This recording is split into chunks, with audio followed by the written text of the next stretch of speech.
안녕하세요. 혹시 그 미국 국세청 IRS에서 온 편지 때문에 좀 골치 아프셨던 경험 있으신가요? 아, 네.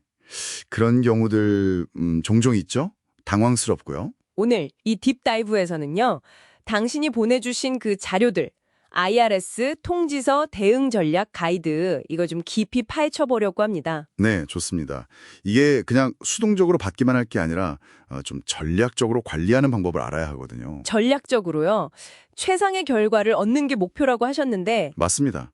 그러려면 일단 받은 통지서가 뭔지 이걸 정확히 아는 게 첫걸음이에요. 종류가 다 다른가 보군요. 네, 전혀 다르죠. 뭐 단순 정보 요청일 수도 있고 아니면 진짜 압류 예고일 수도 있고 IRS도 나름의 절차가 있거든요. 그 절차, 그 흐름을 알면 좀 예측이 가능하다. 그렇죠. 예측하고 선제적으로 대응할 수 있게 되는 거죠. 그렇군요. 그럼 일단 통지서 받으면 뭘 봐야 할까요? 뭐 번호나 날짜 이런 거요. 네, 기본이죠. 통지서 번호, 예를 들어 CP2000 아니면 LT11 이런 거요. 날짜, 마감일, 그리고 어느 해 세금 관련인지. 왜 연락했는지 목적도 중요하겠네요.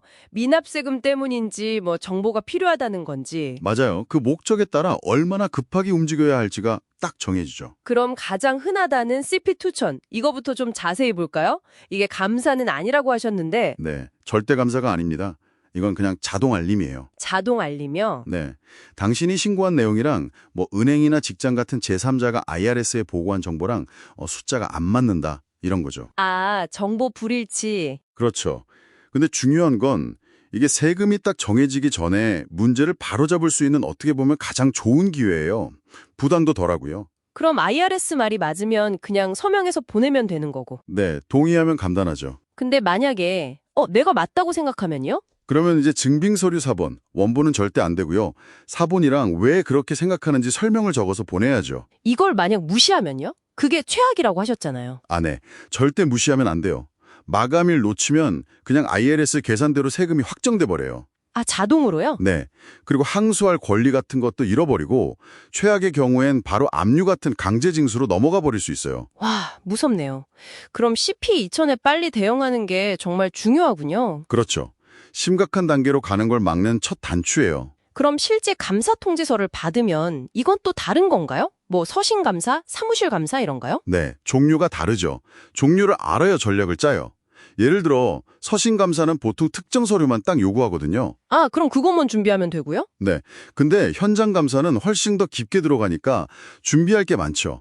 이때 정말 중요한 게 바로 납세자 권리 장전입니다. 그 10가지 권리 IRS가 알려줘야 한다면서요? 맞아요. 퍼블리케이션 1에 나와 있는데 이걸 알아야 제대로 요구할 수 있어요.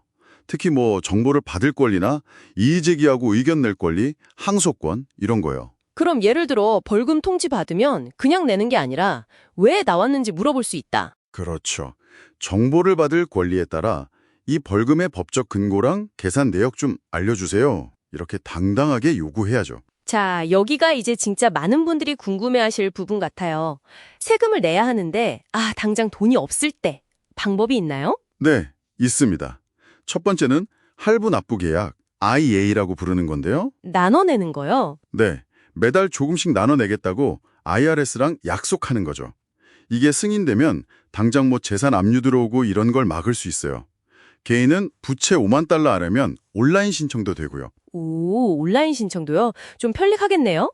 근데 나눠내는 거 말고 혹시 금액 자체를 좀 깎을 수도 있나요? 그게 바로 두 번째 옵션, 세금 조정 제한, OIC입니다. Offer in Compromise. OIC요? 이건 좀 들어본 것 같아요. 네, 이건 자격이 되면 원래 세금보다 적은 금액으로 합의해서 끝내는 거예요. 가장 흔한 근거는 징수 가능성에 대한 의문인데요. 징수 가능성에 대한 의문이요? 그게 무슨 뜻이죠? 그러니까 IRS가 당신의 자산이나 소득을 싹 훑어봐요. 그래서 현실적으로 앞으로 얼마를 받아낼 수 있을까 이걸 계산하는데 이걸 RCP, 징수 가능 추정액이라고 해요. IRS가 자체적으로 계산하는군요. 네, 당신 월소득에서 꼭 필요한 생활비 빼고 남는 돈, 그리고 가진 자산 가치 이런 걸 다 따져서요.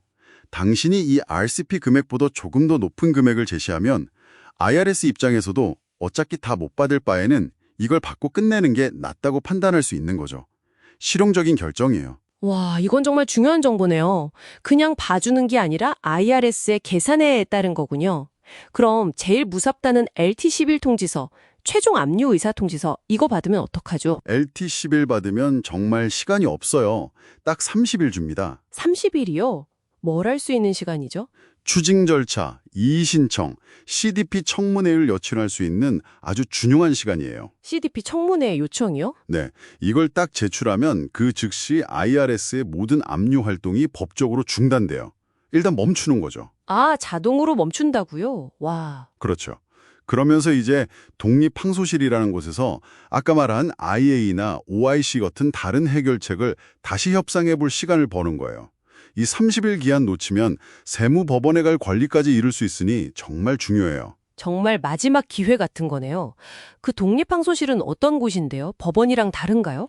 네, 법원보다는 훨씬 덜 형식적이에요. 그리고 IRS가 소송 가서 질 수도 있는 위험, 이걸 소송 위험이라고 하는데 이런 것까지 고려해서 좀 더 유연하게 합의를 시도해 볼 수 있는 곳이죠. 합의 가능성이 더 높은 거군요. 그럴 수 있죠. 근데 중요한 점은 항소 단계에서는 새로운 증거를 잘 안 받아줘요.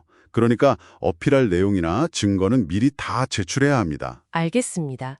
자, 오늘 정말 많은 이야기를 나눴는데요. 정리해보면 이 IRS 통지서라는 게 그냥 고지서가 아니라 어떤 복잡한 시스템으로 들어가는 문 같은 거네요. 맞아요. 그 시스템의 규칙, 당신의 권리, 그리고 IA, OIC, CDP 같은 여러 선택지를 잘 이해하면 그냥 끊겨가는 게 아니라 상황을 좀 더 주도적으로 관리할 수 있게 되는 거죠. 네, 수동적 대응이 아니라 전략적 관리. 오늘 이야기 나눈 내용을 바탕으로 청취자분들께 마지막으로 좀 생각해 볼 만한 질문을 던져주신다면요. 그렇죠.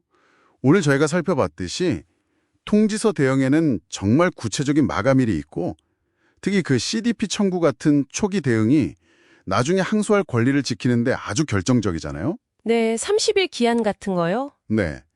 그렇다면 애초에 이런 복잡한 상황, 촉박한 마감일에 막 쫓기지 않으려면 지금 당장 당신의 평소 기록 관리나 세금 신고 습관에서 어떤 거 좀 미리 해둘 수 있을까요?